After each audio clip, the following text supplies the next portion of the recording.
Hari ini kita nak selesaikan buku aktiviti matematik tahun 1 jilid 1 muka surat 59.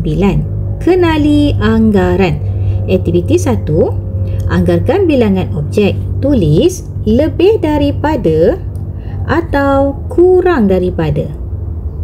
Kita tengok gambar A. Bekas yang pertama ada 10 batang pensel. Dan kita kena buat perbandingan untuk bekas yang kedua.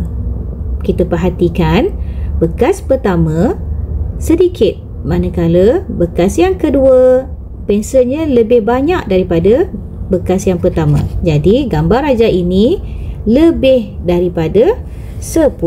Kita tuliskan perkataan yang ini. Perkataan yang ini kita akan tuliskan ke dalam kotak yang ini.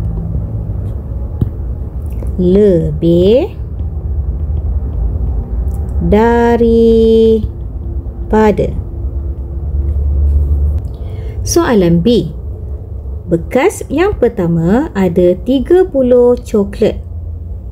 Kita bandingkan dengan bekas yang kedua, dan kalau kita perhatikan bekas yang pertama ni banyak, bekas yang kedua ni sedikit. Jadi bila sedikit, kita sesuai gunakan perkataan kurang daripada. Jadi perkataan kurang daripada yang ini kita akan tulis dalam kotak yang ini.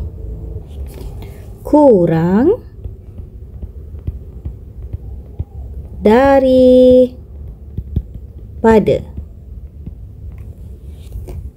Soalan 2. Tulis anggaran bilangan objek yang diberikan. Sekarang kita kena tulis nilai, kena tulis angka.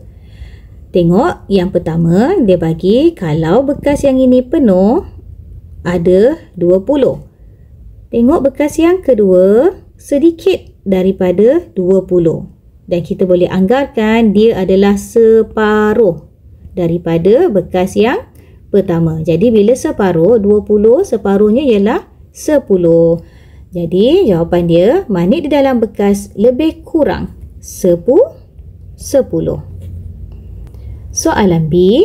Bekas yang pertama ada 50. Dan kalau kita perhatikan bekas pertama ni penuh kacang dalamnya. Dan bekas yang kedua sikit kurang daripada bekas yang pertama. Jadi untuk cari anggaran kacang dalam bekas yang kedua, nilai dia mestilah kurang daripada 50. Kita tengok dia dekat sini. Kalau kita lukis dia lebih kurang dekat sini. Jadi kita boleh anggarkan kacang dalam balang lebih kurang mungkin 30. Okey, selesai. Bye.